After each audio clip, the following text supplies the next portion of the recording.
Deus, eis a Tua palavra, eis nossa mente.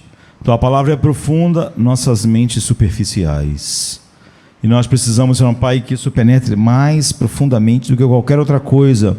O nosso mundo está cheio de ideias, filosofias, modos de vida, e nós não escutamos 2 sermões, 3, 4 na semana, ó Deus, de todas essas coisas contrárias a Ti. Nós ouvimos um sermão, ó Deus, continuamente, em todas as mídias, em todas as ferramentas que o ser humano usa, a mesma mensagem, Senhor Pai, ó Deus, que exclui completamente a Tua glória, quem Tu és, está lá, Deus, continuamente. Nós ouvimos um sermão, Senhor Pai, a semana inteira, o dia inteiro. Ó Deus, a única maneira de estarmos, Senhor Deus, sem sermos totalmente envolvidos por essa atmosfera, Senhor Deus, todas essa mensagem sem interrupção, é realmente, Senhor Pai, estarmos vestidos com a nossa armadura. O cristão, ele não é como o Senhor Deus no mundo em que alguém nasce, cresce e depois, Senhor Pai, põe sua armadura quando já é um soldado. O cristão nasce e está de armadura, Senhor Deus. Todos os perigos que cercam um cristão, Senhor Deus, depois de muito tempo e crescimento, todos esses perigos cercam imediatamente, ó Deus, um cristão chamado hoje. Portanto, todos nós somos chamados a vestir essa armadura e estarmos prontos, não para as coisas óbvias simplesmente, mas para as astutas ciladas de Satanás. Que nós possamos viver assim, Senhor Pai, se é que iremos viver para a Tua glória. É o que nós te pedimos em nome de Jesus. Amém. Com a internet agora nós pregamos e as mensagens ficam para sempre sendo pregadas de novo para um monte de pessoas todos os dias. E quando isso se multiplica a milhares, então pessoas estão escutando coisas diferentes o tempo todo. Isso é uma bênção, não é? Porque você está dormindo e sabe que está pregando para várias pessoas, e você acorda, e você está fazendo coisas, e você sabe que tem pessoas sendo edificadas por aquela pregação em vários lugares do mundo. Isso é ótimo, não é? Mas às vezes então as pessoas sempre fazem perguntas sobre sermões que você já pregou, estão lá para ela, às vezes aquilo é algo de uma semana, quando já está lá há bastante tempo. E alguém estava falando comigo, fazendo uma reclamação assim, não é? Que eu preguei um sermão um tempo atrás e por acaso teve uma live um domingo desse, que nós não pudemos ter culto por um problema, e eu estava lembrando um trechinho, né, desse sermão, e a pessoa disse que foi importante, fundamental, mas que eu não fiz uma aplicação particular disso. Eu disse como aquilo era fundamental para lidar com qualquer pecado, mas não gastei tempo com pecados, de como aquilo lidava exatamente com isso. Ela se sentiu então com uma ferramenta que não sabia muito bem como usar em pecados particulares. A verdade é que o objetivo do sermão sempre é esse, é você fazer a aplicação. O sermão não termina quando ele termina de verdade. Eu acho que é aí que começa o trabalho duro de cada um de nós, de aplicar aquilo em nosso coração. Que tipo de oração o que eu ouvi deve levar? Você deve levar a semana inteira com aquilo, não é? Que tipo de confissão esse sermão deve me levar? Que tipo de adoração, que tipo de aspecto de Deus deve levar a oração aqui? Que tipo de intercessão? Enfim, realmente a aplicação é tudo, não é? Normalmente, nossos tempos, mesmo quando a gente se alonga, não dá para fazer aplicações. E há aplicações que são particulares, que você mesmo tem que fazer, porque você sabe como o seu coração está, o que ele está enfrentando e como aquela palavra precisa ser aplicada ao seu problema específico. Mas, sem dúvida, a aplicação é importantíssimo. Os puritanos eram famosos por muito tempo de aplicação, não é? Depois que você está quase maravilhado demais com a pregação deles, então eles vão começar a aplicar e você simplesmente fica mais maravilhado ainda quando eles aplicam. Então eles tinham um costume, os puritanos, num domingo, como esse. Eles pregavam de manhã só a doutrina do sermão e deixavam a aplicação para a noite. Ou seja, é como se eles pregassem o sermão e mais de uma vez, os sermões deles eram longos. Mesmo assim, eles dedicavam bastante tempo pela manhã apenas à doutrina. E então, à noite, eles dedicavam o mesmo sermão, né? Eles dedicavam um bom tempo à aplicação. Então, você vê que eles dividem bastante, né, nessas aplicações, naquela organização quase que obsessiva de pontos. Dentro dos pontos é dividido em vários outros pontos. E eles faziam aplicações realmente incríveis e deixavam um sermão inteiro para aplicações. A gente não pode fazer isso, né? Nós vivemos um mundo muito mais cheio do que eles. Mas eu vou fazer isso, já que a pessoa pediu. Talvez fazer a aplicação de uma ou duas coisas num sermão ajude as pessoas a fazerem mais e mais aplicações, que é o que, na verdade, é o objetivo de todo sermão, a pessoa fazer aplicações na sua própria vida e ver que tipo de confissão, que tipo de oração, que tipo de adoração, que tipo de testemunho aquilo deve levar ele àquele dia. Eu tinha pregado sobre Romanos e eu tinha falado sobre o O apostólico, e numa live dessa no domingo de manhã, porque não teve culto aqui, eu estava falando sobre outro assunto, né, sobre Jonathan Edwards, mas mencionei um trecho. Então eu estava dizendo que Romanos, deixa eu fazer um breve resumo antes de eu fazer a aplicação de uma coisa só, não é? Quem sabe hoje à noite eu faço uma outra aplicação, meio fazendo como os puritanos.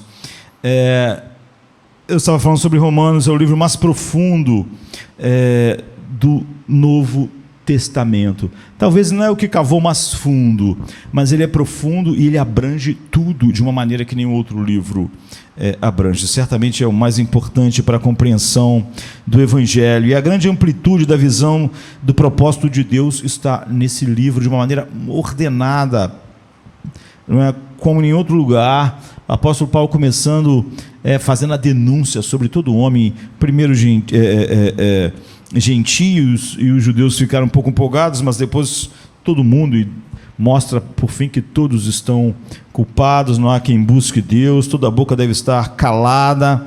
Mas então ele começa a grande doutrina da justificação, e você vai ver ele falar sobre todas as grandes doutrinas. E chega no capítulo 8, ali é o Monte Everest da Bíblia, não é? E quando ele chega no fim, não é se admirar que no final das suas reflexões teológicas, as reflexões teológicas mais profundas que já foram feitas, Paulo irrompe em adoração. Todo o propósito como eu estava fazendo hoje no início, a gente pega a palavra de Deus e pressiona o nosso coração. Sempre o propósito é a adoração. Se qualquer verdade de Deus não me levou à alegria indizível, coração aquecido, afeições, então não teve utilidade. Ou, por fim, sempre tem utilidades. Conhecimentos sobre Deus que não nos transformam são conhecimentos terríveis, não é? Então Paulo, é óbvio que no final ele tem ele tem um espanto. Ele está maravilhado. Então ele diz: ó profundidade das riquezas, tanto da sabedoria como do conhecimento de Deus, quão insondáveis são os seus julgamentos ou juízos. Em vez de muitas pessoas acham o julgamento de Deus, o juízo de Deus duro, não é? Eterno, em vez de ter essa visão totalmente diferente. Quão insondáveis são os seus juízos e insondáveis os seus caminhos, pois quem conheceu a mente do Senhor, ou quem se tornou seu conselheiro, ou quem primeiro deu a ele para que pudesse ser pago de volta, pois dele, por ele e para ele são todas as coisas, glória, pois sejam dadas a ele eternamente, amém. E nós faremos bem em beber profundamente dessa revelação. Era sobre isso que eu estava pregando, e eu disse que o propósito não era nem falar sobre esse texto todo, já que ele é imenso, né, em grandiosidade, mas a palavra menos provável do texto, que as pessoas gastam menos tempo, isso só deve mostrar como nós devemos gastar tempo em qualquer coisa. Não há nenhuma frase na Bíblia que está lá por acaso, não é? No entanto, é tão rico, é isso mesmo, que é essa primeira expressão, que é o apóstolo Paulo fala ó profundidade. É esse ó de maravilha. Era a respeito disso. Eu tinha dito nesse sermão que não há como lutar contra nenhum pecado e não há como lutar e fracassar se houver esse ó em nossas vidas. Nós temos tudo que precisamos nisso. É uma exclamação que é apaixonada do impacto que Paulo está sentindo de toda essa verdade, e nós nos perguntamos onde está o nosso ó, a resposta de Deus. No dia a dia, onde está o meu senso de maravilha com a graça? Ou eu posso falar dessas coisas sem um ó? E onde está a imensa, intensa, perceptível para as pessoas admiração? Nós sabemos quando a gente ficamos admirados com algo, como há um espanto. Essa semana aconteceu uma tragédia aqui no Rio e em Petrópolis. Cada imagem que você vê sai um ó. Você está espantado. É totalmente inesperado, é totalmente inacreditável o volume de água, as coisas sendo arrastadas. Ninguém precisa dizer para você, tu tem que se admirar, você tem que fazer um ó, não é? Então, grande parte da igreja dos nossos dias perdeu um ó em seu relacionamento com Deus. E você quer saber por quê? A maior parte é porque nós diminuímos Deus. Fizemos um Deus através do humanismo secular que ele não é nada impressionante. Não mais impressionante que os homens, um pouquinho mais, mas não muito. E a maior parte dos cristãos, eles só têm uma ideia: ficar fora do inferno. No resto, eles querem ser igual ao mundo. Mas nós não devemos nos enganar. Satanás quer ficar fora do inferno e ninguém quer ficar no inferno. Querer ficar fora do inferno não tem nada de espiritual. Mas muitos cristãos, tudo que eles querem é isso, ficar fora do inferno. Não há nenhum espanto, não há nenhuma maravilha. E porque quando eles pensam em Deus, a sua resposta, então, eu disse nesse sermão, não era um ó, era um quem de ignorância. Ele há 20 anos, 15 anos, ou 5 anos, ou 2 anos, mas ele não conhece muito mais Deus do que ele conhecia antes. Ele tem um desinteresse. Ele tem uma coisa assim, ele tem que estar num culto na semana, fazer algumas coisas, mas é um desinteresse. Outras coisas capturam o ó dele. E ele tem um e daí de indiferença, se as coisas são assim, mas não há uma excitação exclamativa, como a de Paulo aqui, e dói dizer isso, mas a principal razão é essa. Grande parte das pessoas que se dizem cristãs estão escravizadas pelo pecado. Você não pode simplesmente, ao mesmo tempo, se deleitar na luz e nas trevas, no mundo e em Deus. Ele disse, ou você vai odiar um e amar o outro. João diz, não ameis o mundo, porque se você amar, o amor do Pai não vai estar em você. Uma das táticas mais eficazes, então, de Satanás é te convencer de que Deus é chato. Sabe? Você precisa dizer que ele é chato, só que tudo a respeito de Deus para você é chato. Você não tem coragem de dizer, mas você acha quase tudo na vida interessante, menos as coisas de Deus. É só disciplina. Então a igreja tem contribuído de uma maneira incrível para isso, porque humanizou Deus, pregou psicologia secular, pregou humanismo secular. Quem fica espantado? Quem olha para Freud e diz, oh, que maravilha. Quem dedica a sua vida a isso? Quem realmente acha que sua vida vai ser totalmente impactada com sensos de maravilhas sem fim com isso? Quando você diminui o evangelho e o reduz a isso, Deus do humanismo, então não há nenhuma razão realmente. Nós banalizamos Deus. Reduzimos Deus à irrelevância moral. Nós achamos que a opinião daquele homem ali sobre a alma é importante. A de Deus? Não sei. Não tem um ó a respeito disso. Eu até questiono muitas coisas que Deus fala sobre a alma.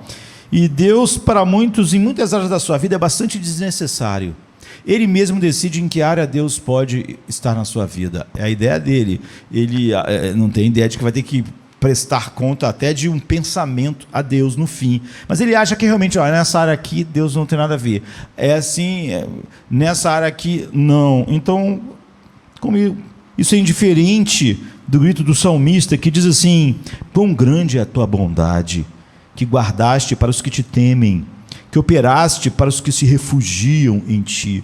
Salmo 31, 19. Davi não diria quão grande é Deus se pudesse dizer ainda de uma forma maior. Ninguém usou tantas palavras, tanta beleza, tanta doçura quanto ele. Spurgeon diz assim: não há medidas que possam expor a imensurável grandeza de Jeová, que é a própria bondade. Notas de exclamação nos convém quando as palavras se tornam inúteis. Ou seja, quando o senso é tão grande que nós não temos palavras, então surge um ó, uma admiração, um espanto. E Spurgeon disse: não podemos medir Deus, então nós podemos nos maravilhar com Ele. Se não podemos, quão insondáveis são os seus juízos, então podemos ficar maravilhados com os seus juízos e ter um ó. Se não podemos conhecer a mente do Senhor, então que mente é essa? Então nós ficamos totalmente admirados, diz Spurgeon. E embora não podemos calcular com precisão as coisas de Deus, podemos adorá-lo com fervor. Então é isso, esse ó apostólico foi sobre isso que eu preguei, sobre isso que a pessoa estava vendo. E Paulo estava acumulando durante 11 capítulos maravilhas sem fim de tudo que Deus fez em Cristo. E enquanto ele ruminava sobre essa magnificência, grandeza, ele então não se pôde conter. Sabe como uma represa vai enchendo? É o que você deve fazer diariamente com a palavra de Deus, como eu disse, pressionando o seu coração. Então, a represa, eu estava falando sobre algo triste, a gente viu quando uma quantidade grande de água se junta, como ela precisa encontrar um caminho. E quando uma grande quantidade de admiração, espanto, encanto enche nossos corações, tem que encontrar uma maneira de sair, uma maneira de fluir. E enquanto ele ponderava então sobre a alegria do perdão, a alegria da justificação, a alegria da eleição, a alegria da predestinação, os que dantes conheceu, a esses predestinou, quem nos separará do amor de Cristo? E todas essas coisas, ele então explode nesse ó de encantamento. E para nós, eu gastei um tempão naquele sermão dizendo que esse ó podia ser tantas coisas, perplexidade, né? Como alguém se apega à providência de Deus, seus propósitos, e você fica perplexo. Será que eu entendo realmente o que ele diz totalmente em Romanos 9, quando ele diz: terei misericórdia de quem eu tiver misericórdia, e me compadecerei de quem me compadecer, porque não depende de quem quer, nem de quem corre, mas de Deus usar da sua misericórdia. E também podia ser o ó, eu falei de surpresa, quando cada texto da Bíblia que você lê, você diz: uau, eu não fazia ideia, né? Que coisa, isso é muito maior do que eu podia imaginar. Ou podia ser o ó de espanto, de admiração, de fascínio. E a gente gastou um tempão nisso, um ó de ansiar por mais, eu quero saber mais, não é? Se os seus juízos são insondáveis, se as suas maravilhas não têm fim, então eu nunca vou parar, eu quero saber mais, é o coração encantado, há um ó de urgência.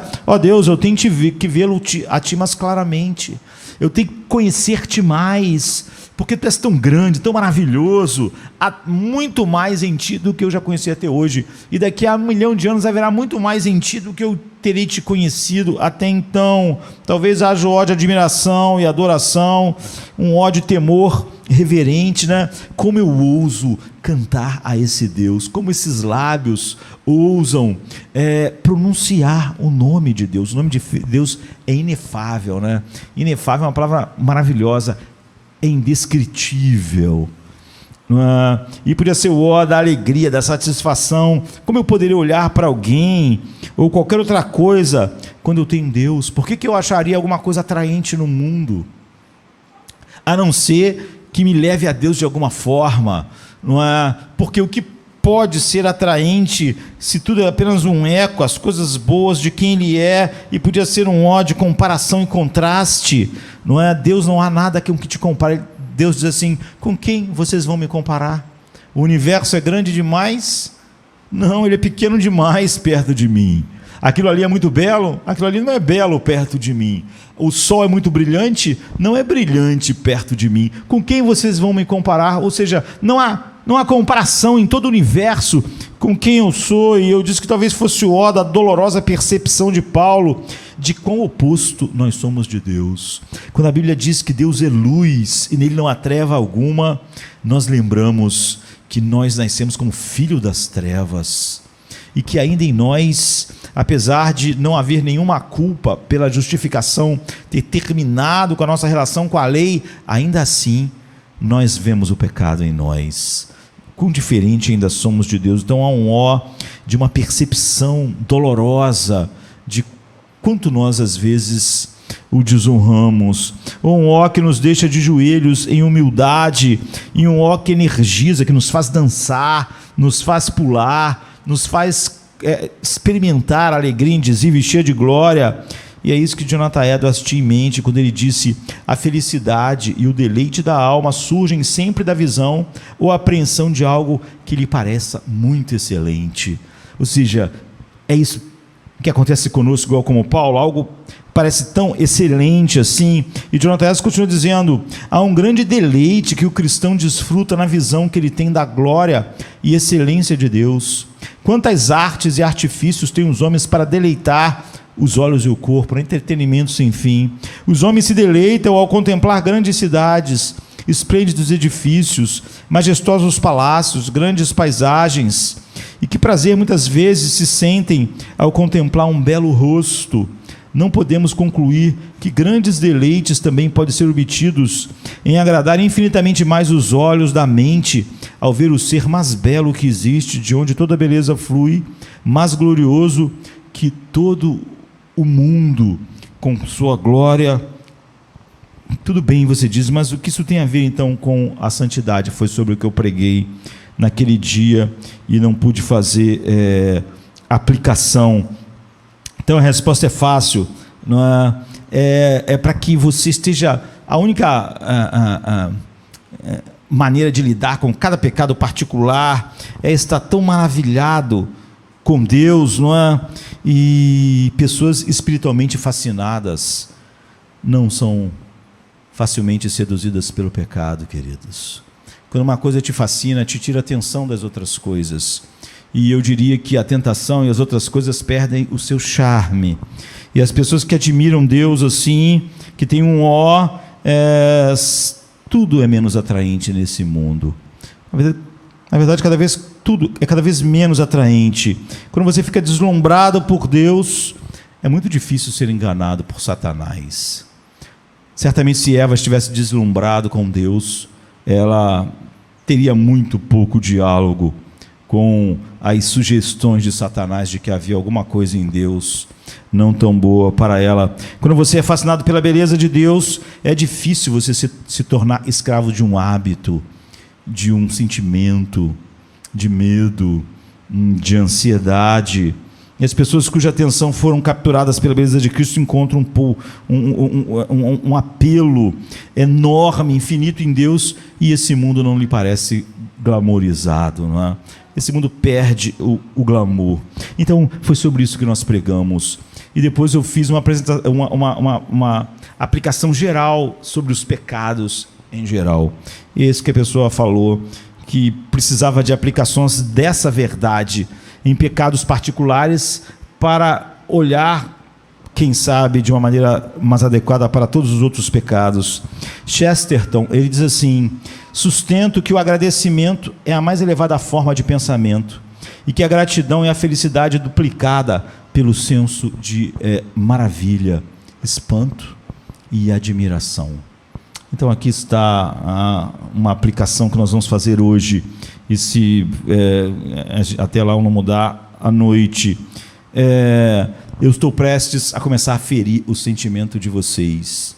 Eu faço isso quase que o tempo todo. As pessoas não gostam muito, né? Claro. Elas gostariam de ouvir coisas que a psicologia secular fala, que faz as pessoas se sentirem muito bem. Mas parte do que eu faço é ferir o sentimento das pessoas. Não há nenhuma cura verdadeira se você não for de fato machucado pela verdade. Se exatamente agora você está reclamando de alguma coisa, se alguma coisa na sua vida que não está bem, eu vou dizer que você não está reclamando porque você tem falta de recursos e pouco dinheiro. Você não está reclamando pela localização em que você mora ou a localização em que você trabalha. Os seus problemas não são problemas de situação, de fato. Não são problemas com pessoas. Eu sei que quando você reclama, você começa a mencionar o nome de um monte de pessoas. Então, os seus problemas não são com pessoas. O seu problema não é com sofrimento. Eu sei como o sofrimento está na vida de todos nós e mais agudamente na vida de alguns do que de outros, mas por fim na vida de todos. O seu problema é com justiça, o problema que você disse que você tem com saúde, o problema que você disse que tem com a igreja, o problema que você disse que tem no seu casamento, o problema no trabalho, o problema com pai e mãe, o problema com dificuldades na vida, o problema com vizinhos, o problema com pessoas que trabalham com você, os problemas que acontecem continuamente nesse mundo caído. Então, certamente você pode estar lidando com dificuldades em uma dessas áreas. Certamente a maior parte de nós, em alguma dessas áreas, está enfrentando dificuldades, mas elas não são a causa das suas reclamações, do seu lamento e do seu murmúrio. Elas não são a causa, sua tendência de reclamar está enraizada no nível muito mais profundo. Bem, aqui está a conclusão final, não é? Nós nunca reclamamos porque temos um conjunto de problemas. Não. Se nós chegássemos à conclusão que nossas reclamações, insatisfações, amarguras são por causa de um conjunto de problemas, nós teríamos que acreditar que quem não vive assim, ou quem experimentou algo oposto, como Paulo na cadeia escrevendo suas cartas, é porque ele não tinha problemas, limitações, não tinham pessoas machucando ele, não tinha gente desprezando ele, e nem o seu corpo tinha dores, o que seria ridículo. Nosso problema não é exatamente com o que lidamos, mas é fundamentado na nossa visão de Deus. A visão de Deus, a visão que Paulo mostrou aqui, e que tem esse encanto, esse não é? Isso molda como você encara a vida. Isso se molda como você encara esse mundo caído. Essa é a aplicação que a gente quer fazer agora. Nós tendemos a pensar que as reclamações é uma coisa simples, mas ela é muito mais séria do que nós pensamos. E é por isso que, quando eu falei no início que Paulo mandou você botar uma armadura, ele falou contra os ardis de Satanás. Quando você pensa que o que Satanás faz são coisas terríveis, que você logo veria, você só está sendo superficial, não é? Então me permita usar uma história bíblica bem conhecida para ilustrar isso.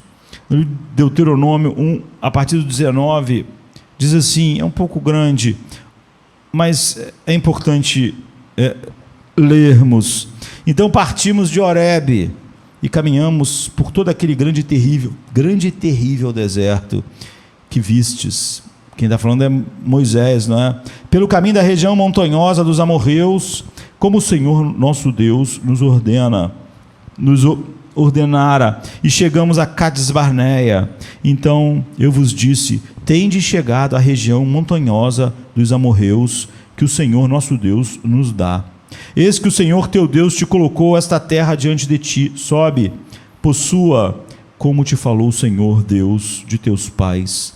Não temas e não te assustes. Então todos vós chegastes a mim e dissestes, mandemos homens diante de nós, para que nos espiem a terra e nos digam por que caminho devemos subir e a que cidade devemos ir.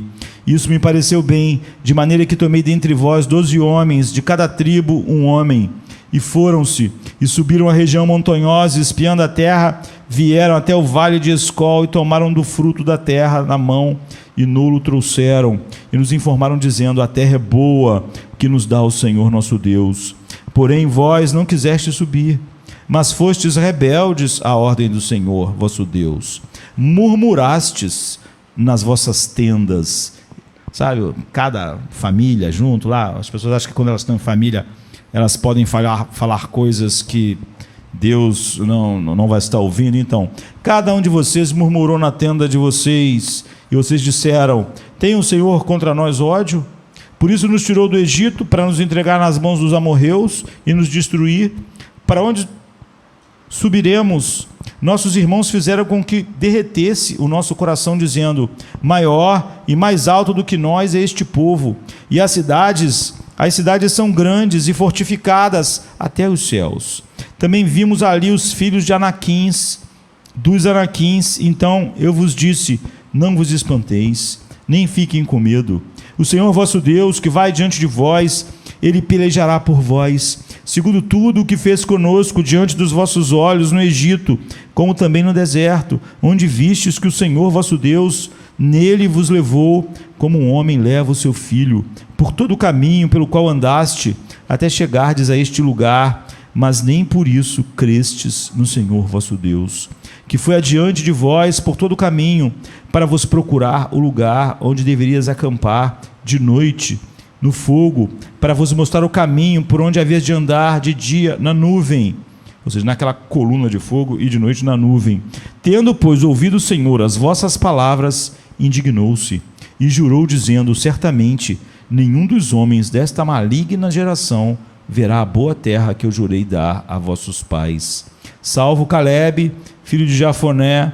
Ele a verá, e a terra que pisou darei a ele e a seus filhos, porquanto perseverou em seguir ao Senhor. Agora, para que você possa entender plenamente, né, a história, o significado da reclamação, que parecia a princípio tão correta, nós temos que montar um cenário. Mas um pouco antes, pense: os filhos de Israel eram filhos escolhidos de Deus, entre todas as pessoas da terra. Eles eram escolhidos do Criador do universo e soberano arquiteto da história e de todas as coisas, e o Redentor livrou eles do Egito, e Deus simplesmente sustentou eles durante 40 anos num deserto terrível, onde não tinha água, onde não tinha comida, e aquelas pessoas sobreviveram recebendo tudo de Deus. Ele tinha feito uma aliança de amor com eles e tinha apenas prometido que eles seriam seu povo, de que ele colocaria eles na terra. Como Todo-Poderoso, Deus, em defesa deles, nenhum perigo foi grande demais, e as nações que permanecessem no caminho de Israel, Deus disse, seriam varridas, como foi o Faraó, como foi o Mar Vermelho, como foi esses 40 anos, onde a sede não pôde matar vocês, onde o frio da noite não pôde, não é? E naquele momento a única coisa que separava os israelitas da posse definitiva da terra prometida era atravessar o rio Jordão. E esse rio deveria ser então o quê? A porta de entrada. A porta de entrada para a vitória deles. Em vez disso, nas suas margens, foi o palco da murmuração.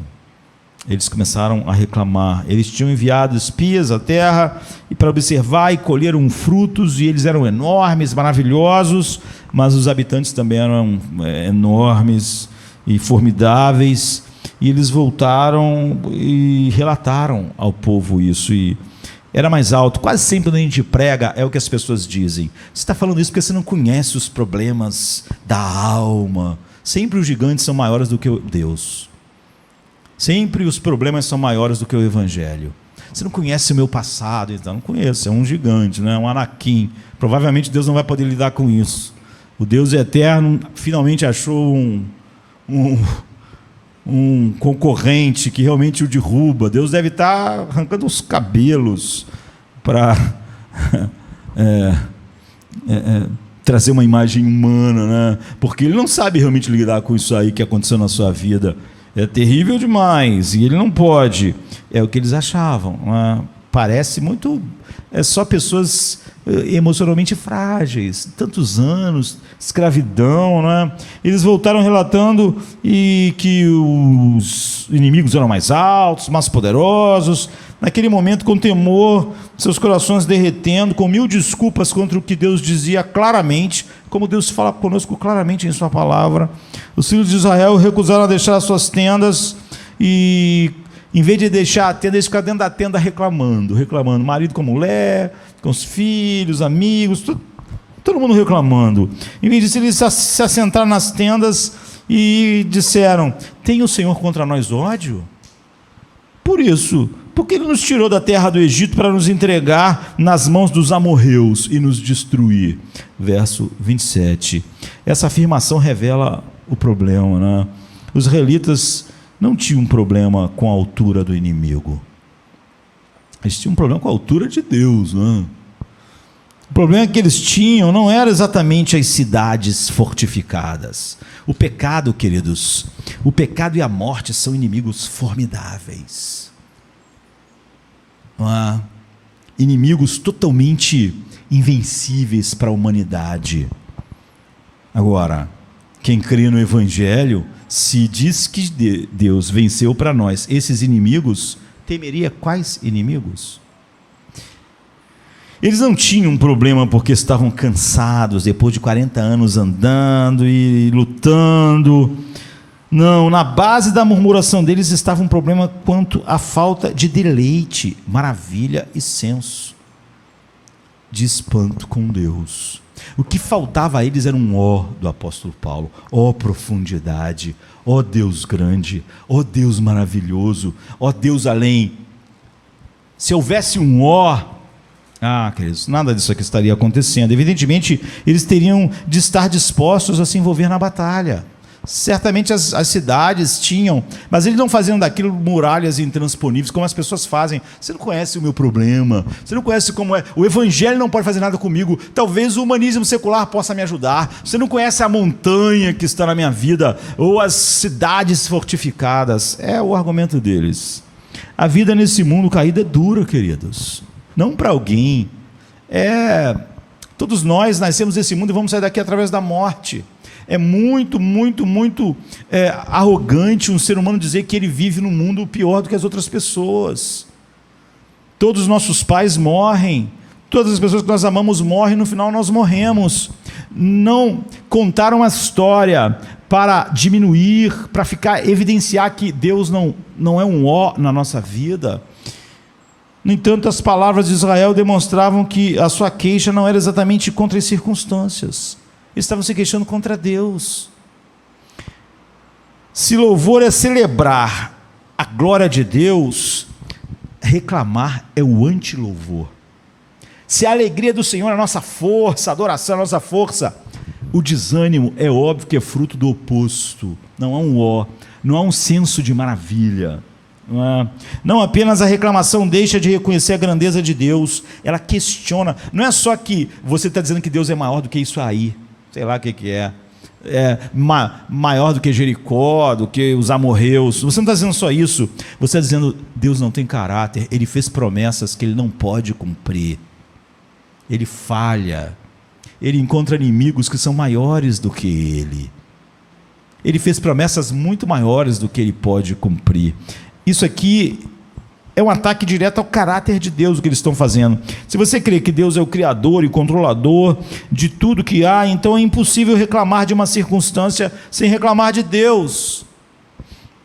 A falta de admiração, de ó, de espanto, de encanto, a falta de um ó profundidade é a razão desse pecado.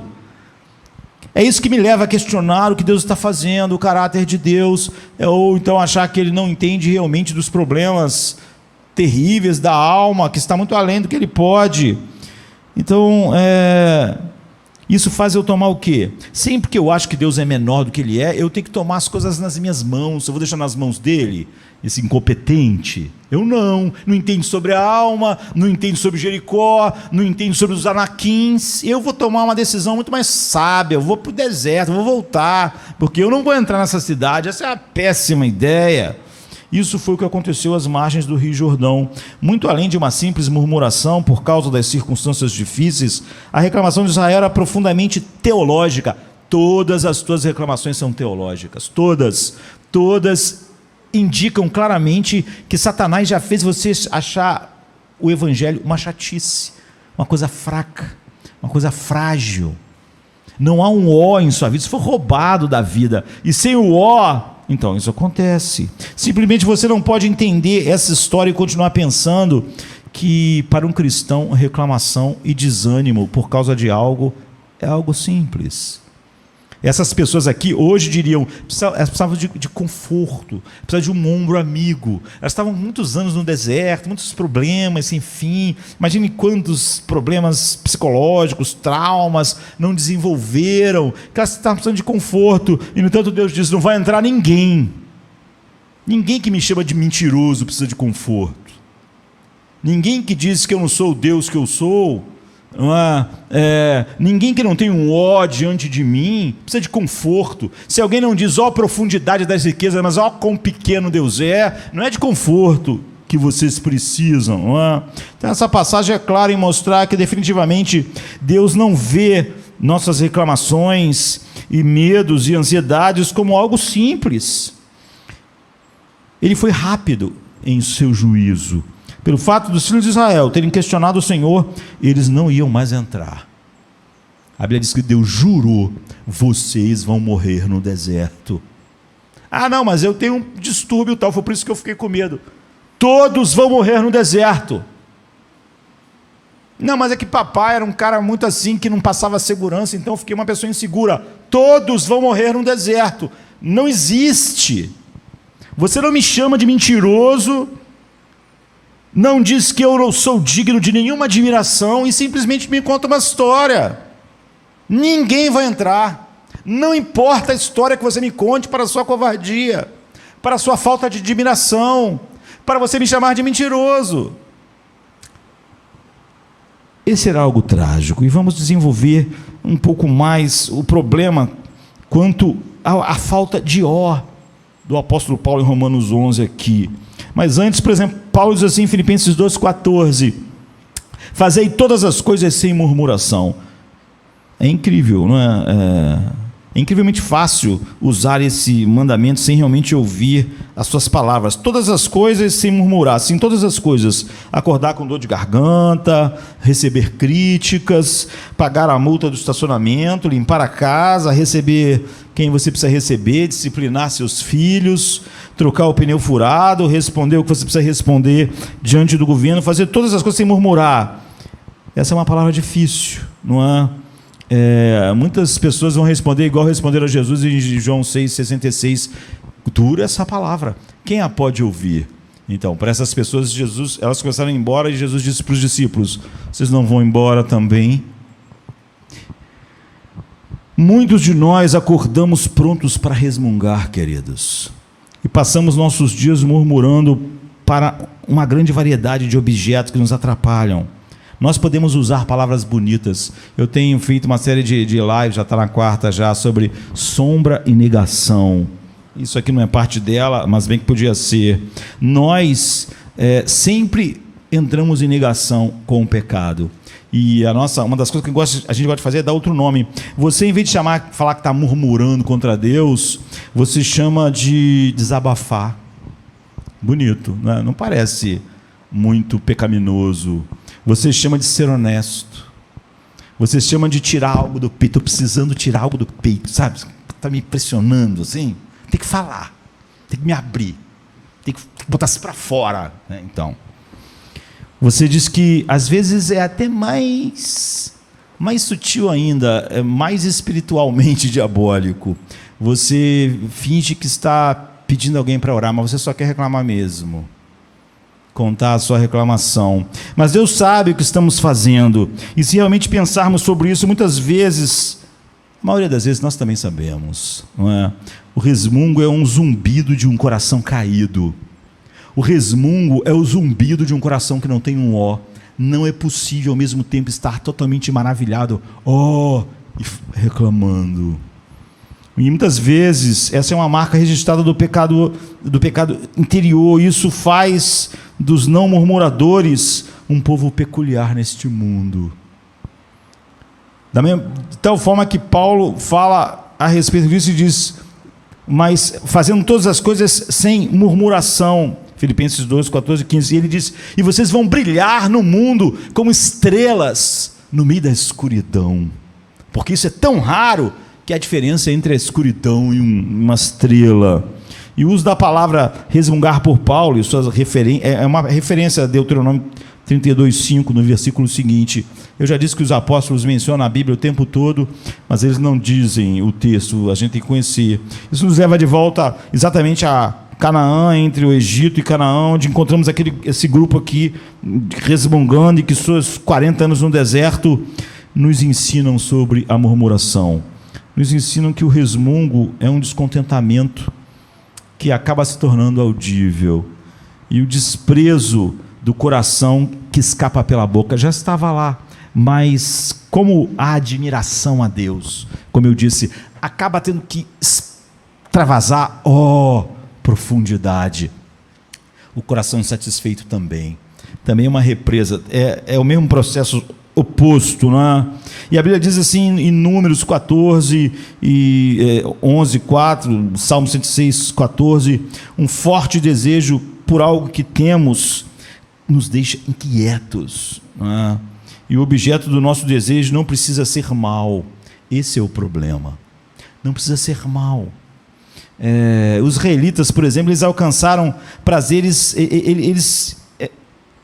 bastante inofensivos. O que eles queriam?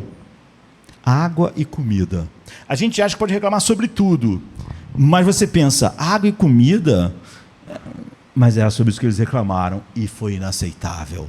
Agora, se reclamar por água e comida foi visto assim, você vê que nada pode estar fora. Êxodo 15, 24, 16, 2 a 3, 17, 3.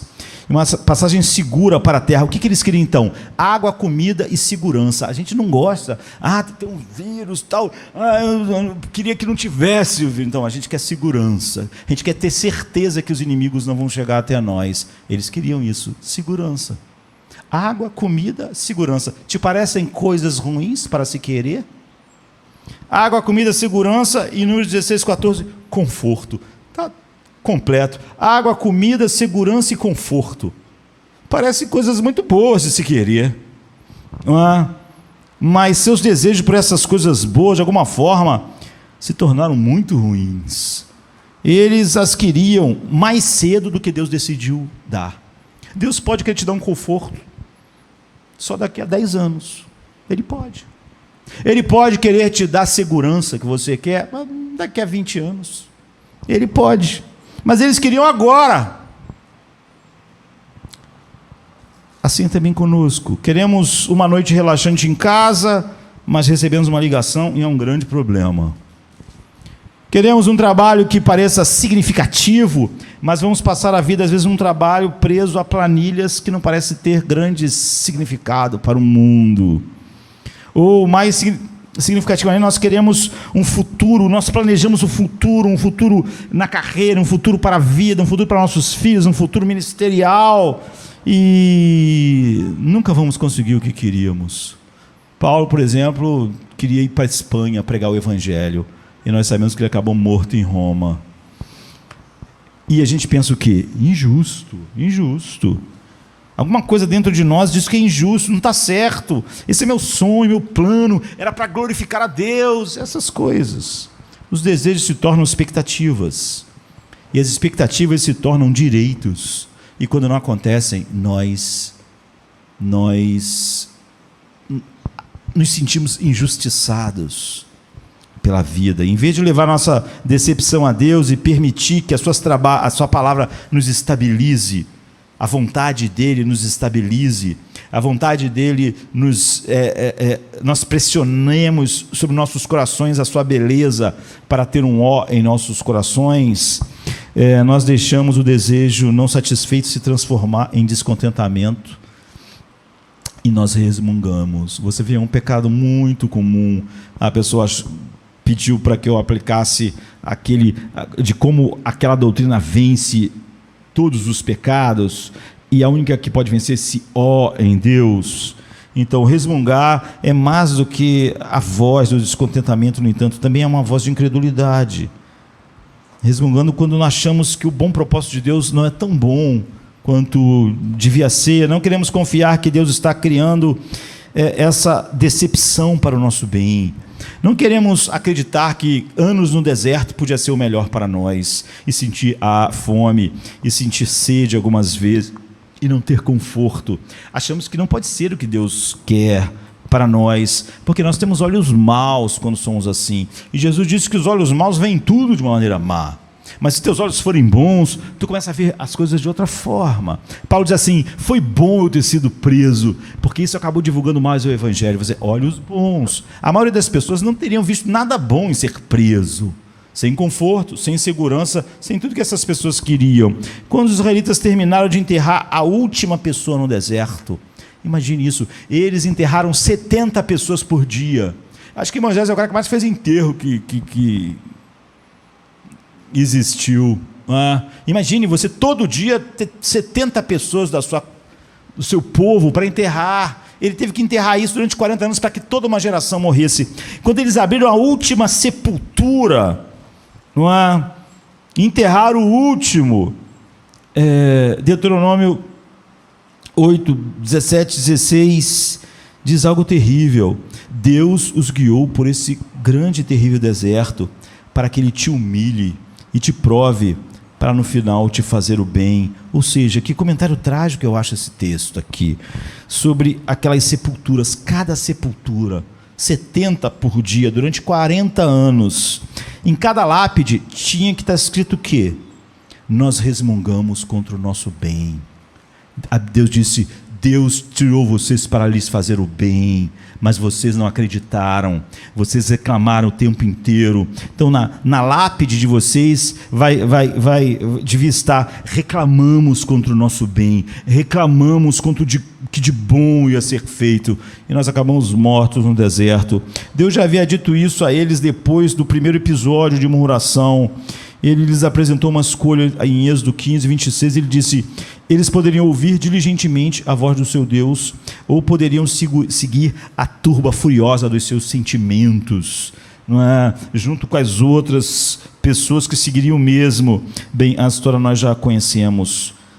Eles seguiram a turba dos seus sentimentos e a dos outros. Nossa primeira murmuração, da mesma forma, depende de uma interpretação de Deus, de nós mesmos, deste mundo, e totalmente fora de sincronia com a realidade. Sempre que estamos reclamando, estamos totalmente fora da sincronia da realidade. A gente gosta, às vezes, de frases, mas nós estamos de sincronia.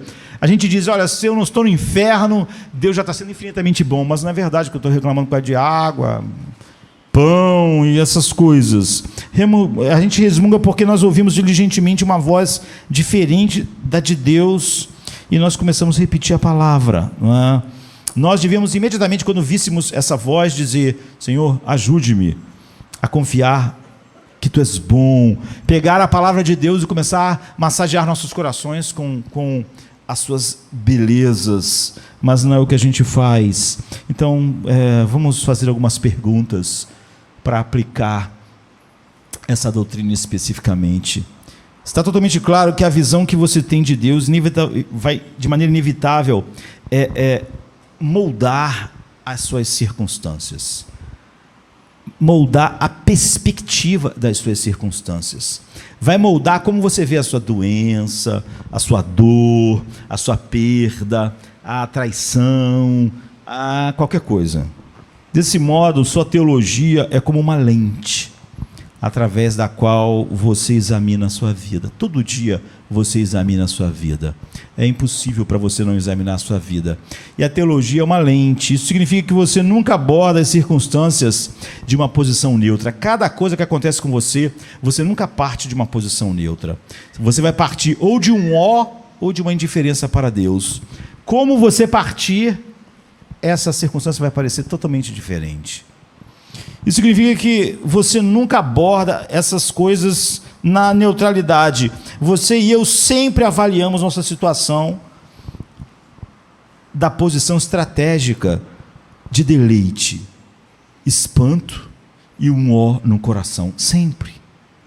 Essa é a questão. De algum modo, nós, como filhos de Deus, e às vezes como os filhos de Israel, sempre fazemos perguntas teológicas e nós mesmos respondemos essas perguntas teológicas para nós, e o modo com que você responder essas perguntas vai empurrar você para o medo ou para a alegria, para a esperança ou para o desespero, para a alegria ou para a depressão.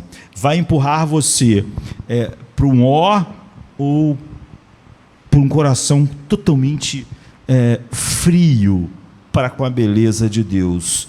E é importante dizer que você responde a essas perguntas todo dia, quer você saiba, quer não. Quer dizer, não é uma pergunta que chega a você e que você diz, não respondo. Todos os dias você e eu teologizamos sobre a nossa vida. Nós, na verdade, passamos o tempo todo teologizando sobre a nossa vida, todos os dias, o tempo todo. Nesse sentido, nossa teologia funcional do dia a dia, ela influencia mais fundamentalmente nossa vida diária do que toda a teologia que você já ouviu aqui. No fim, o que vai decidir como você vai viver amanhã é a sua teologia funcional. Não é? E a teologia inconsciente e funcional que adotamos pode se diferenciar de maneira significativa da teologia que você canta nos hinos, ou que você diz acreditar. Então Deus, nas nossas confissões formais, pode ser muito maior do que Ele é na nossa teologia funcional. Deus pode ser algo muito mais poderoso do que Ele é na nossa teologia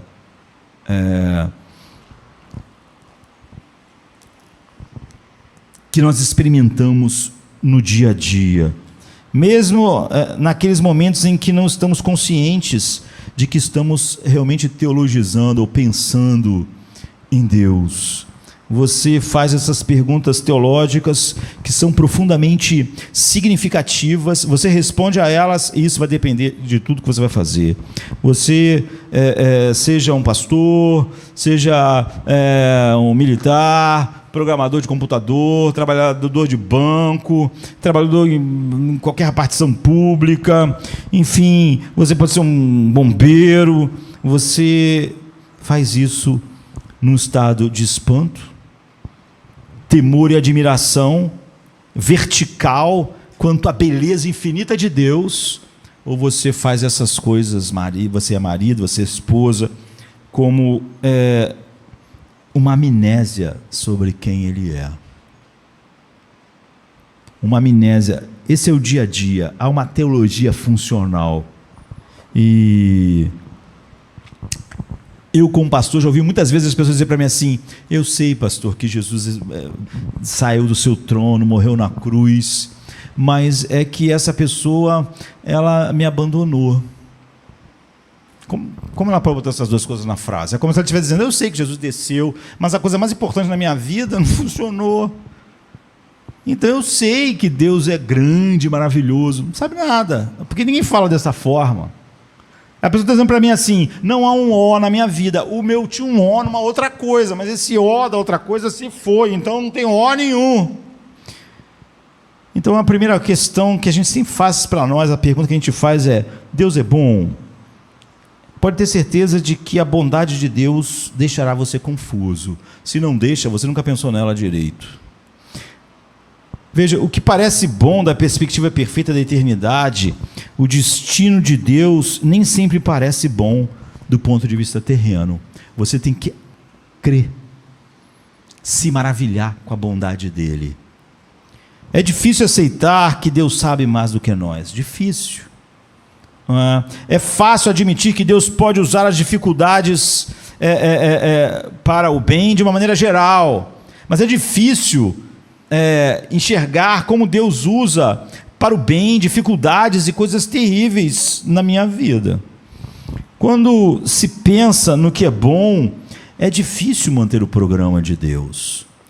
A maior parte das pessoas são desanimadas sobre Deus porque elas não acham que Deus é bom. Elas, lógico, falam que Deus é bom, mas elas não conseguem ligar a bondade de Deus com o que está acontecendo na vida delas. E isso é óbvio, faz a vida delas não ter nenhum ó, como o do apóstolo Paulo. E novamente o tema temor e deleite está no centro da questão. Se eu vivo no centro da capacidade de sentir deleite em Deus, um ó que me foi dada por Deus, isso é, se o ó, o espanto, o senso de maravilha, substitui a admiração por Deus por outra coisa, isso de maneira invariável eu vou concluir que Deus não é sempre bom para mim. E isso vai seguir uma torrente de reclamações na minha vida. E se eu estou no centro, eu vou definir o que é bom da mesma maneira que as pessoas do Egito. E a resposta de Deus vai ser sempre a mesma. Se eu estou no centro, eu defino o que é bom pelo que é confortável, pelo que é seguro, pelo que é previsível e pelo que é agradável. Eles queriam ter previsibilidade, eles queriam ter conforto, eles queriam...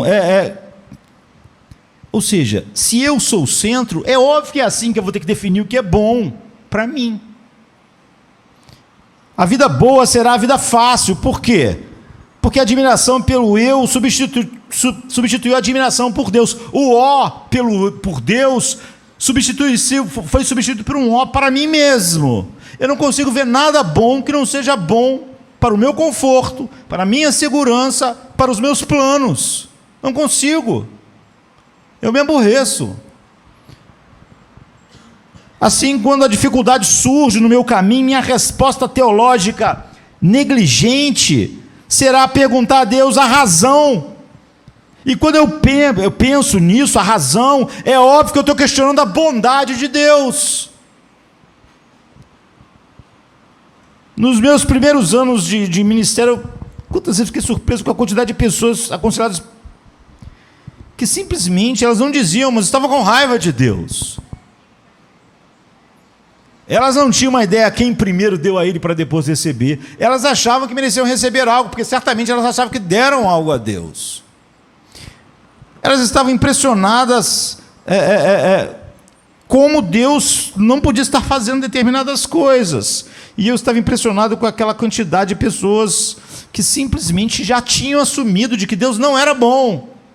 Porque como o ó delas se direcionou para elas, elas não conseguiam ver nada que frustrava seus planos, que não era confortável, que fazia esperar como algo bom. Não podiam ver.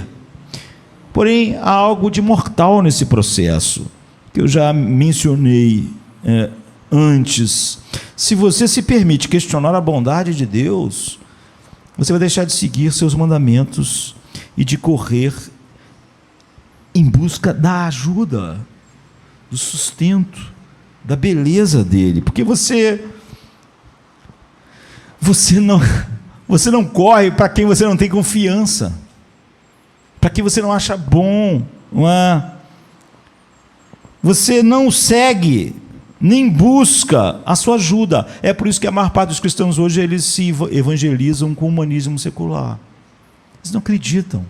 Eles não veem a bondade de Deus nas páginas da sua palavra. Eles não veem a bondade para a sua alma.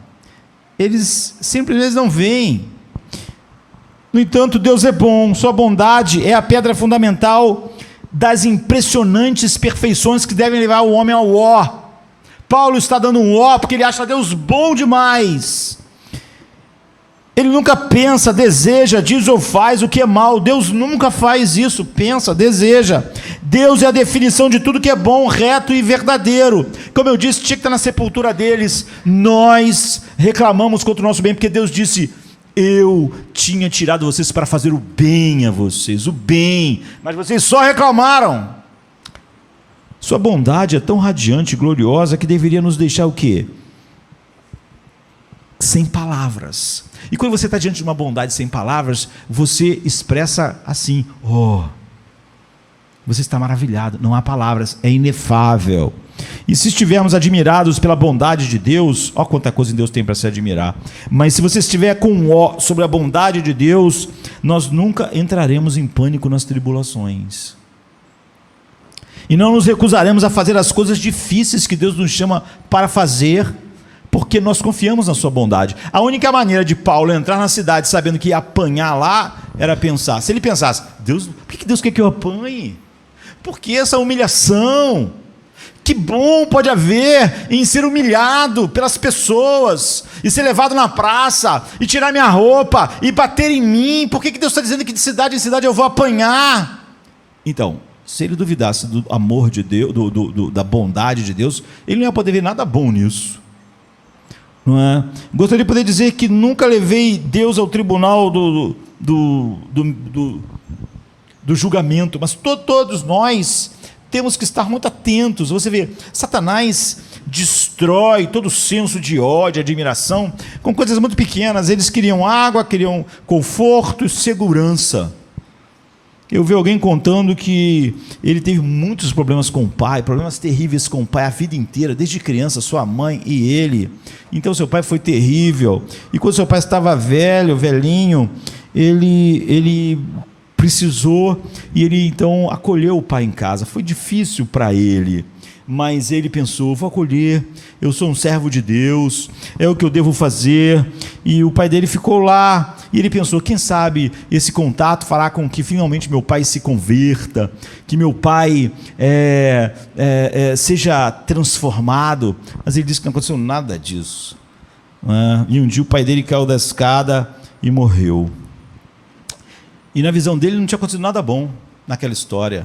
Nada bom. E o fato de tê-lo hospedado e ter lutado contra as suas dificuldades, hospedar o pai, cuidar do pai e fazer tudo aquilo, e o pai continuou totalmente indiferente para com Deus. E então ele disse que ele não falava, mas no coração dele estava questionando o que pode ser bom nisso. Meu pai foi assim, eu trouxe meu pai para casa no final, cuidei dele, e ele não se converteu, e ele morreu. E é humilhante, falou, porque é óbvio que ele estava pensando contra a bondade de Deus, e não havia admiração pela bondade de Deus, porque como você interpreta, não é? As dificuldades da vida fazem você questionar a bondade dele.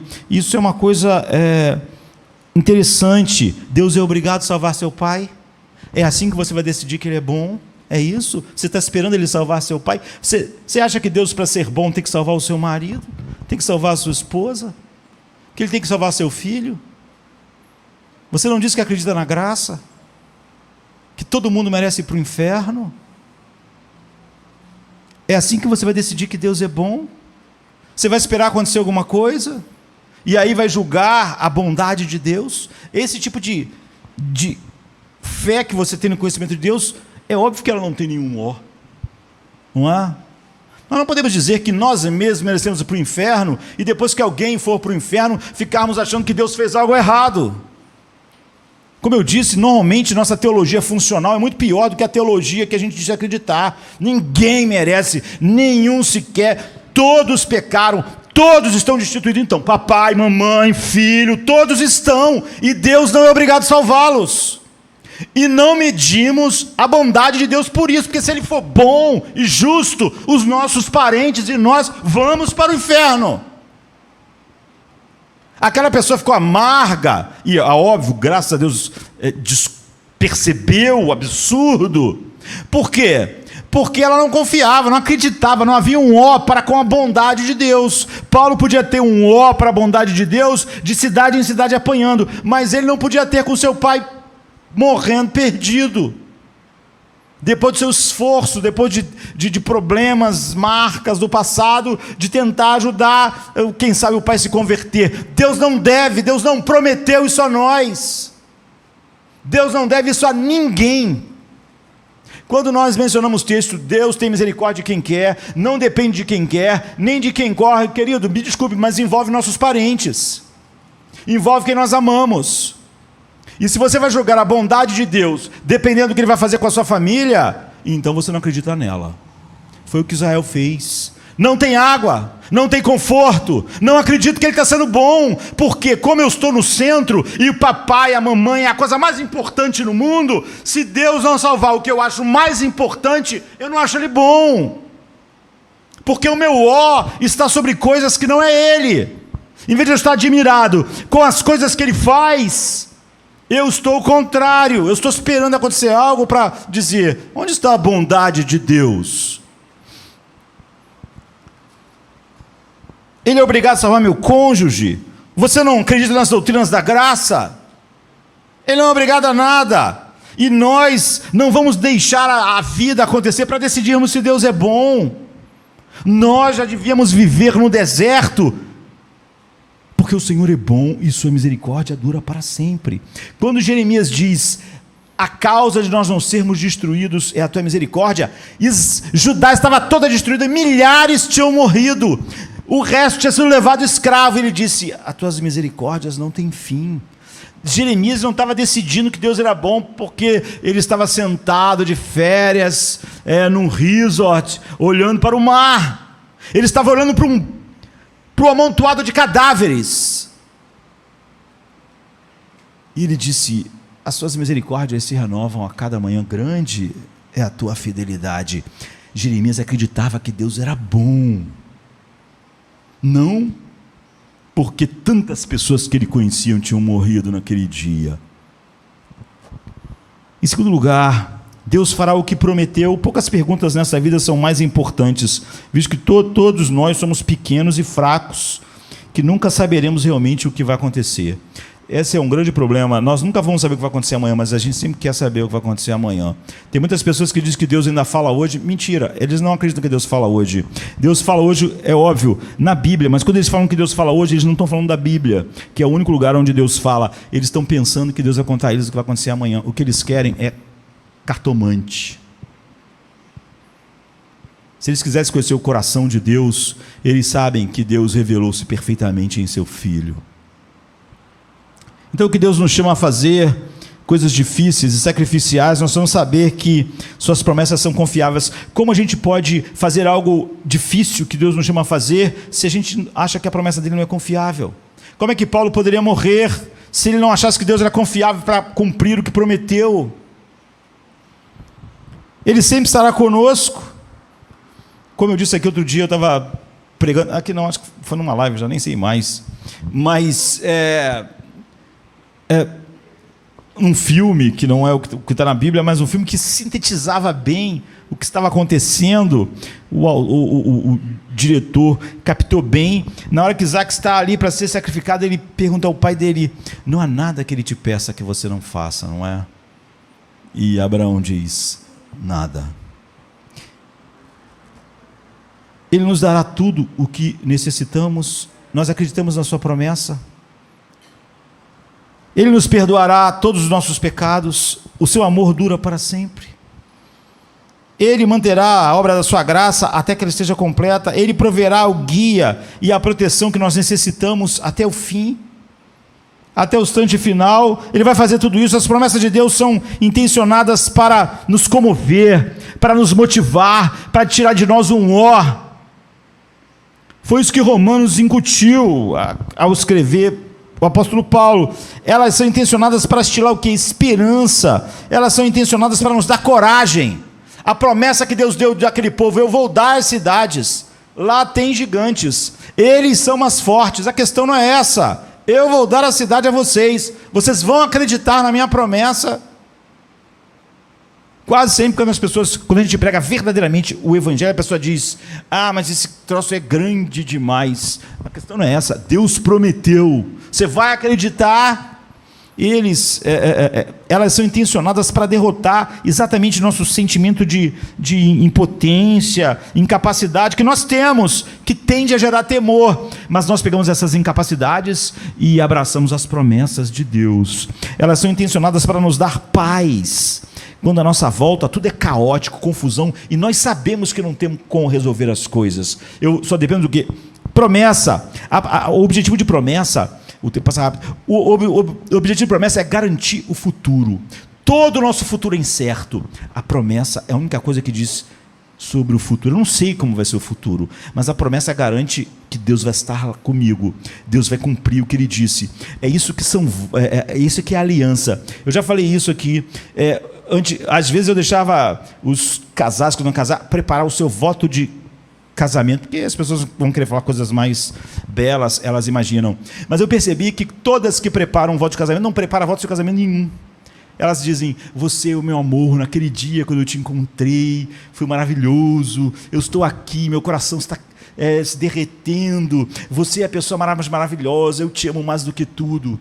Isso não é um voto de casamento. O voto de casamento não é sobre o que eu estou sentindo agora. O voto é uma aliança. O voto é a única previsibilidade do futuro.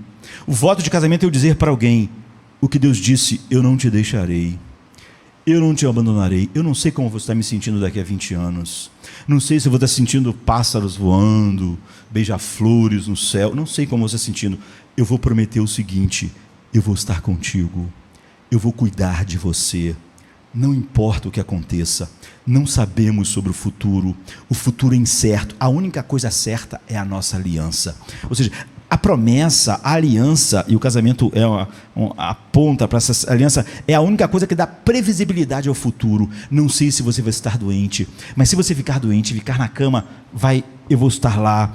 Não sei o que vai acontecer, mas eu vou estar por você. Isso é um voto de casamento. É a única coisa previsível sobre o futuro, é o meu voto. Mas nada é previsível, pode acontecer qualquer coisa. Como eu vou saber? Falar que o que eu estou sentindo agora é inútil. Porque a questão não é o que eu estou sentindo agora, é que eu vou estar contigo daqui a 30 anos. Não importa o que acontecer. Isso é um voto de casamento. É Ruth dizendo: onde estiveres. O que Ruth faz é um bom voto de casamento, apesar de não ser um casamento. O que ela diz a Naomi: onde estiveres eu estarei. Onde tu morrer, eu morrerei. O teu Deus é o meu Deus. Isso é um voto de casamento.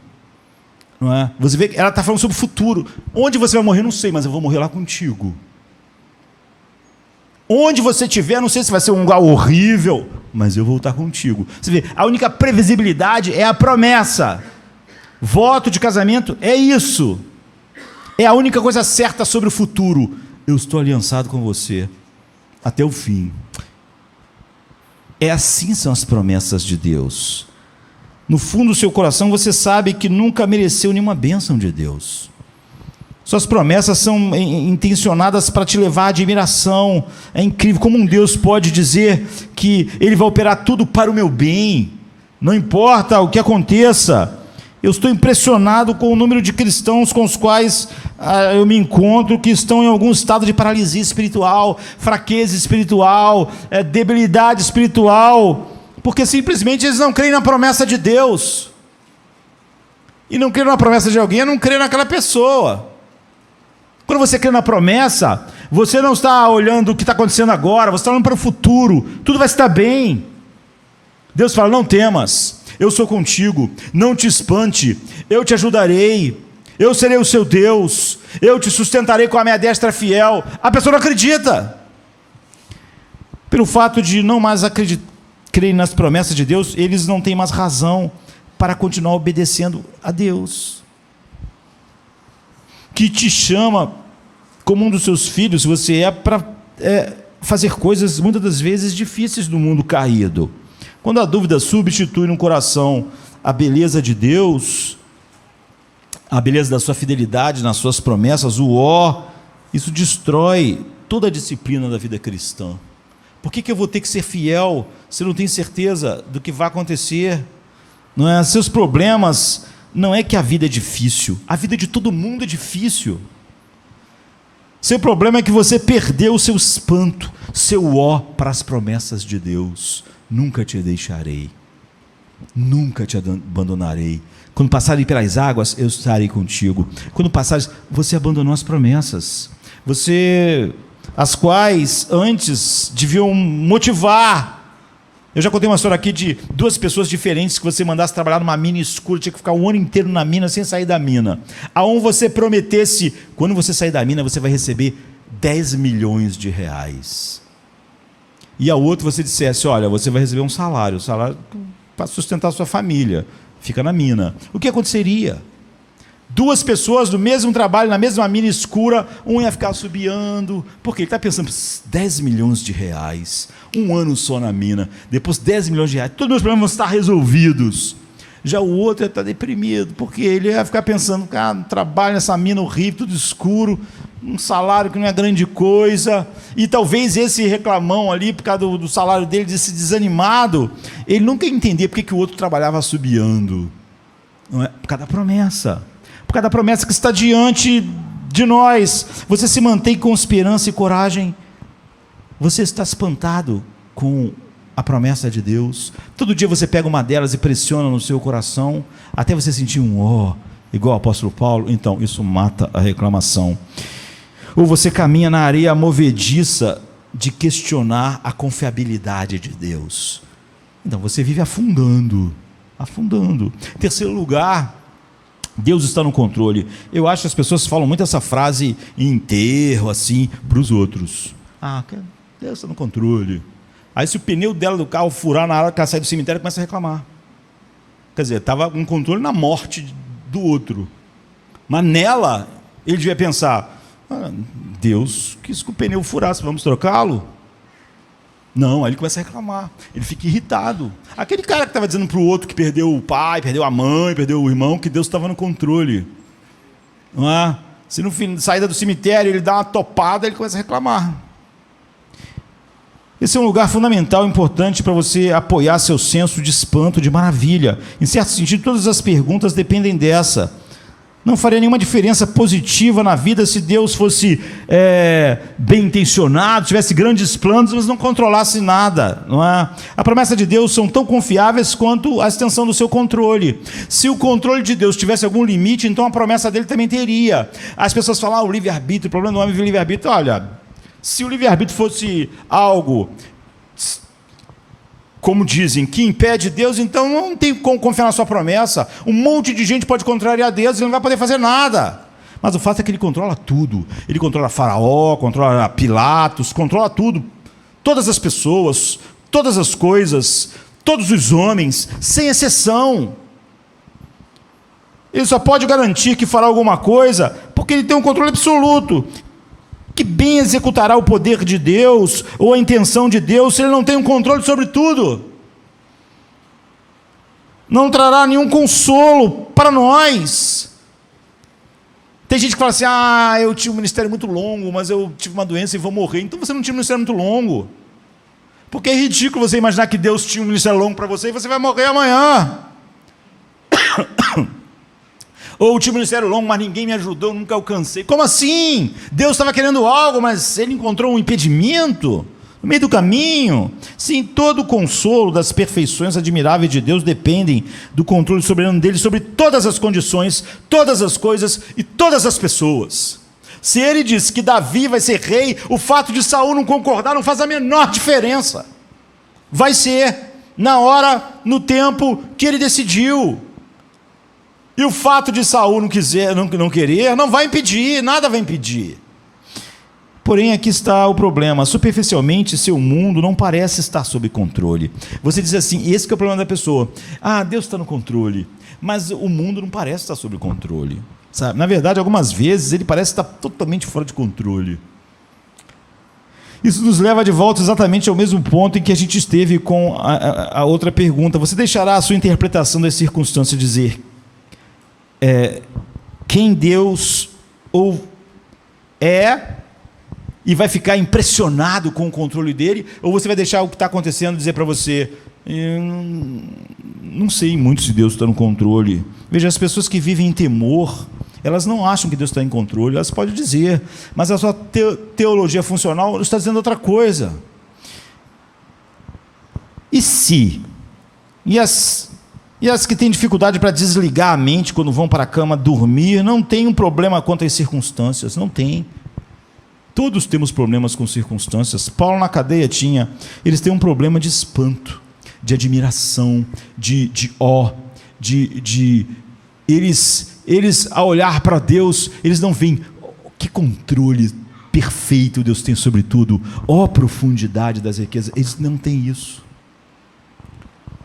Você e eu Descansaremos apenas quando você não só falar que Deus tem um controle, quando você estiver totalmente admirado pelo controle dele, quando você estiver totalmente espantado, quando houver tanto espanto que ele vira um ó, profundidade.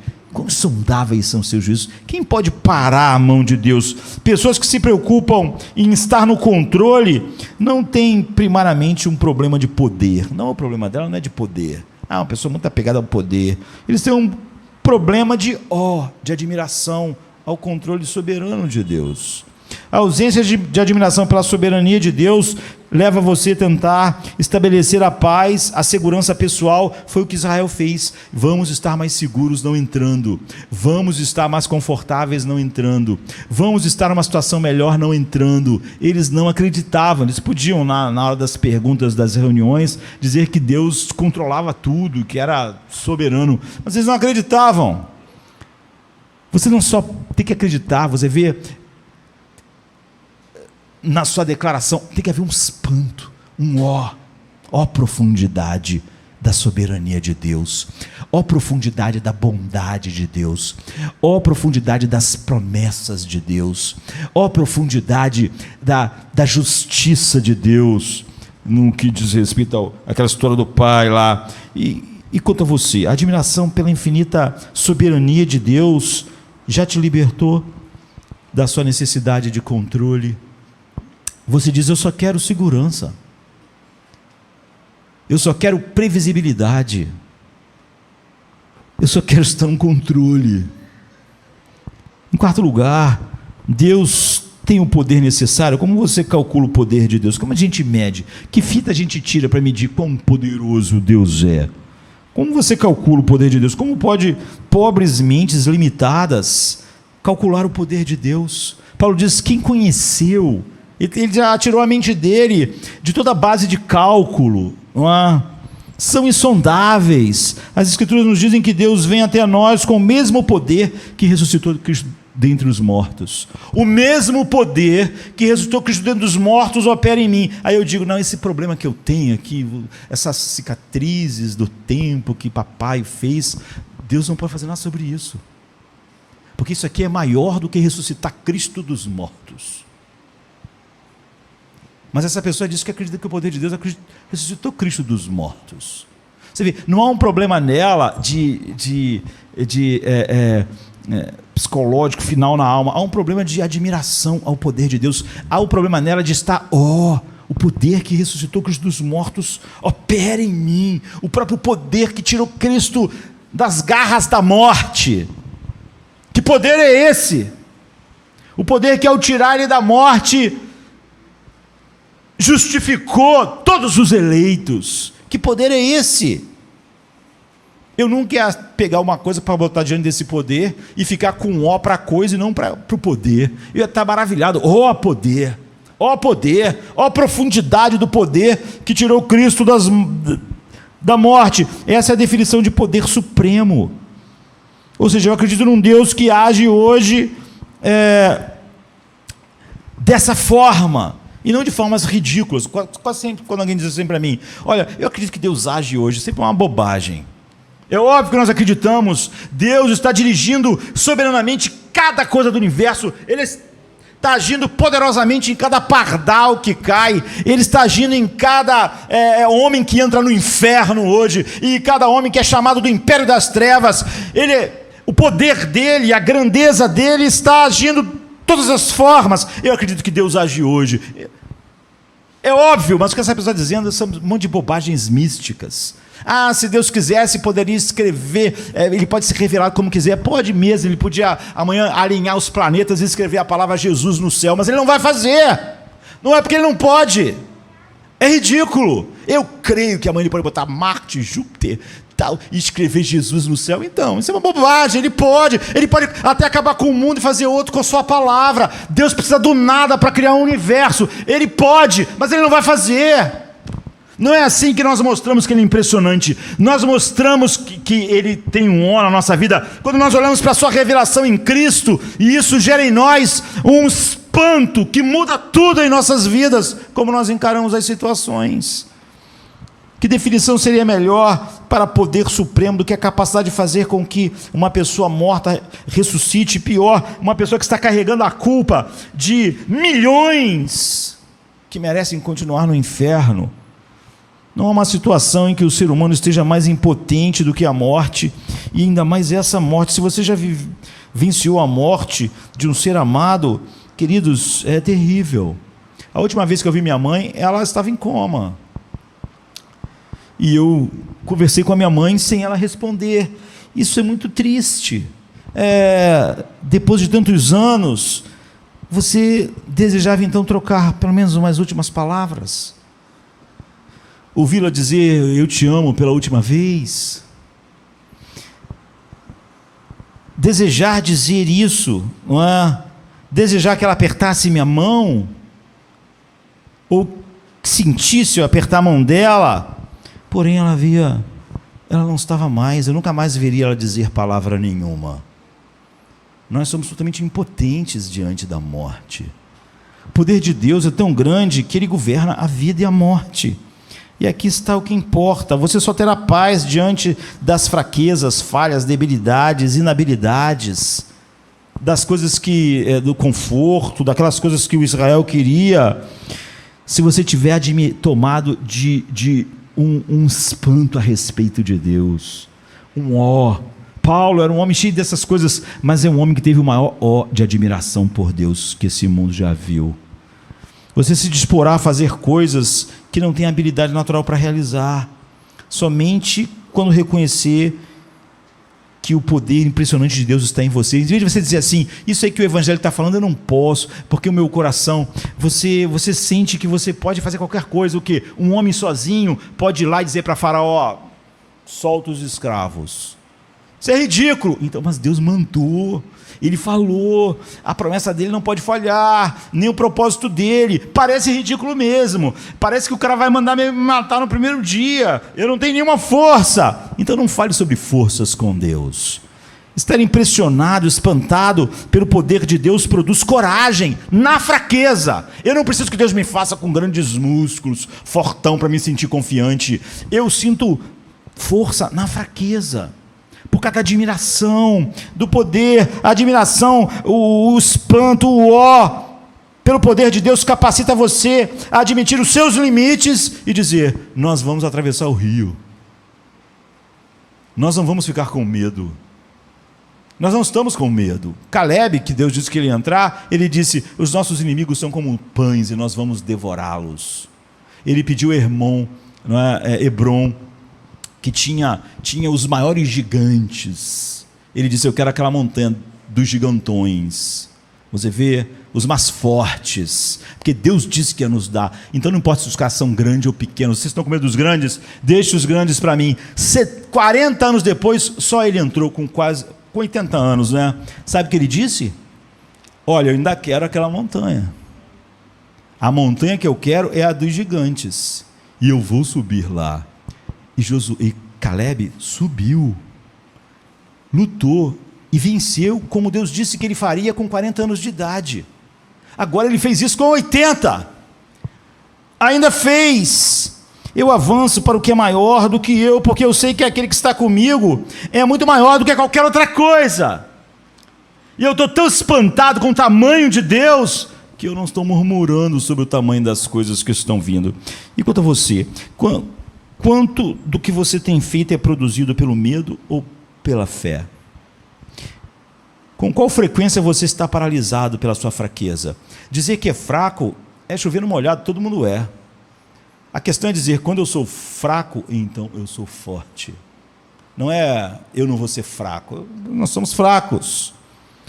Então, o de espanto pelo poder de Deus, o poder que ressuscitou Cristo dos mortos. E para terminar, a questão é, Deus se importa comigo?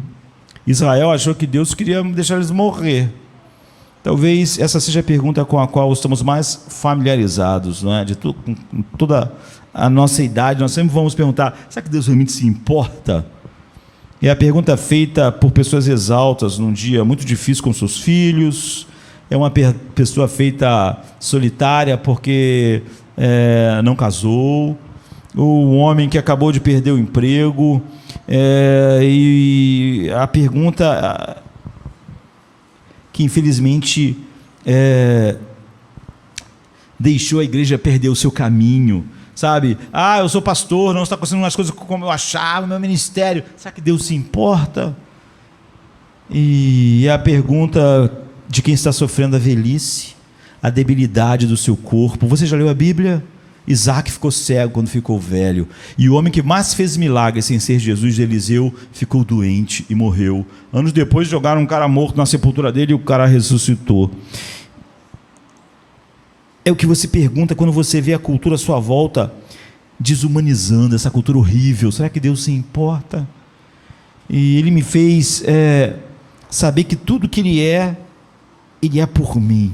Quando Ele diz que Deus é por nós, você não pode dizer Deus é por mim e amanhã você está pensando se Ele se importa. Ele é por mim ou não é por mim? Eu digo com Paulo que Deus é por nós, e quem será contra nós ou não? Seu cuidado significa que Ele fará o que Ele prometeu.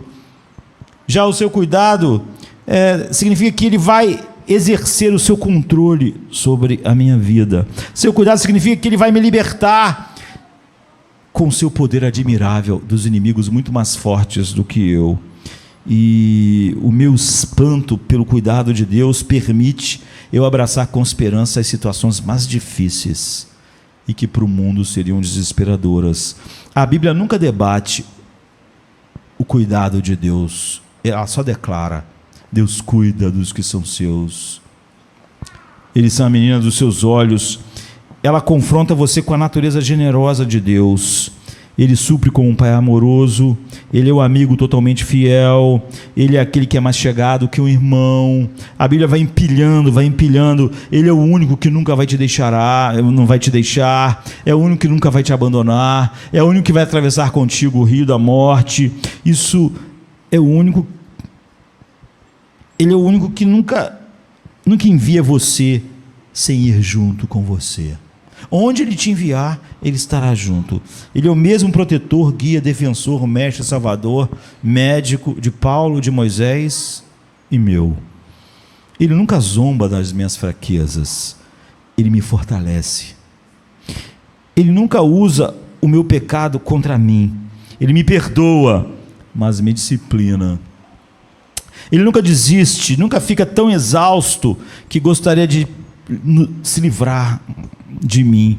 Ele nunca se diverte a nossas custas, nunca se alegra quando eu caio. Seu cuidado é tão admirável e tão completo que nada na sua experiência de vida é de alguma maneira comparável.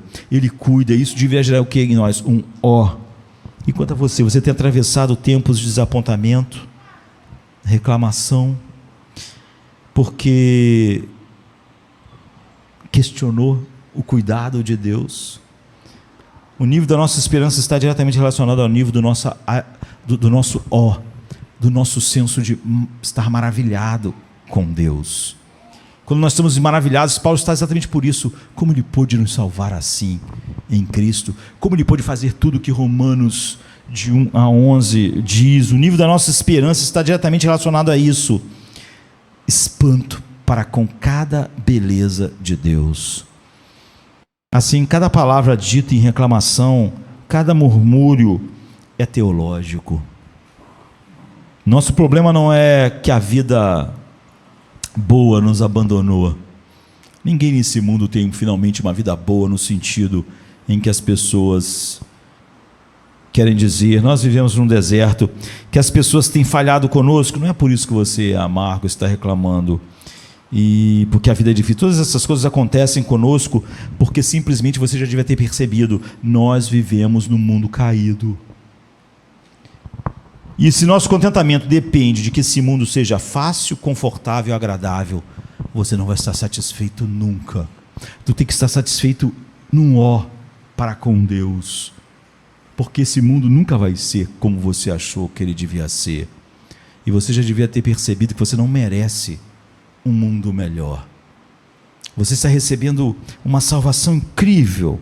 Não reclame, não porque não tenhamos problemas, não é? Porque Porque quando você reclama, não é porque você tem problema horizontal, é porque você tem um problema vertical, é um problema com Deus, é um problema de adoração, é um problema de é um problema de senso de maravilha.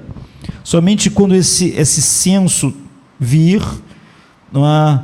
nós seremos capazes de ter alegria, mesmo quando as pessoas nos decepcionarem. Espanto, você não será surpreendido diariamente pelo que foi dado, em vez de ficar constantemente perturbado com o que você acha que necessita. Paulo diz: Ele nos deu o seu dom inefável, indescritível, Ele nos deu o seu Filho. Você realmente vai ficar perturbado porque você não recebeu alguma coisa? Então você vê, espanto produz gratidão, gratidão produz o que? Alegria, e o fruto da alegria é o contentamento. Você vê, para lidar com esse pecado terrível, só o pode lidar. A pessoa queria aplicação prática, essa aplicação pode ser aplicada a todos os pecados, porque é assim realmente que todos eles são tratados. Há uma boa possibilidade de amanhã haver reclamação nos seus lábios. E quando isso acontecer, vá ao Salvador, se arrependa, não demore. Somente Ele pode abrir seus olhos para a glória dEle, que desperta um no seu coração, que desperta uma alegria, que leva ao contentamento. Somente a graça pode satisfazer o coração. E quando você clama, lembre-se que essa graça infinita, que devia produzir um na sua vida, então, continuamente flui das feridas de Cristo. Você vê o aplicado a qualquer pecado, cuidadosamente, vai mostrar que sempre teu problema não é o problema, é não reagir ao problema como um filho maravilhado com seu pai. Vamos ficar de pé, vamos orar. Pai, nós te agradecemos.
Come to